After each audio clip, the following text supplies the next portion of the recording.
Grad Konzula. Zimi pod mesecom je kao svetica u belom pred oltarom poluosvetljene male crkve. Snežna zima natopila je zvonik svom svojom raskošnom lepotom.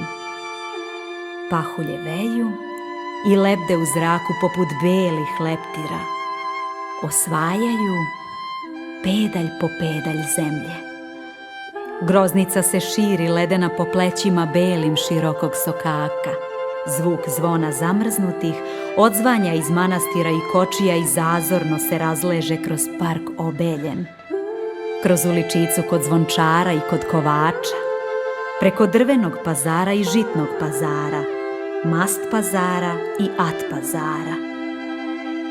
Snežna čarolija po podovima mozaičkim u bazilikama, okolo dućana esnafa i abadžija, čohadžija, bakalina, mehandžija, papudžija i kujundžija.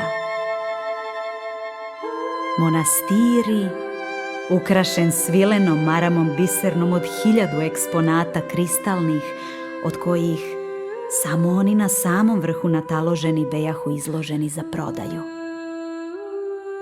Ulepšali su i malu baziliku, a filingrani zamrznuti u dragoru prikradaju se talasima kao strasti mladalačke u snu starosti. Na prozorima biserno cveće bez lišća, stabljiki cvetova i sunca krasi bitoljske balkone stare, poput galerije portreta u nekoj srebrnastoj nijansi.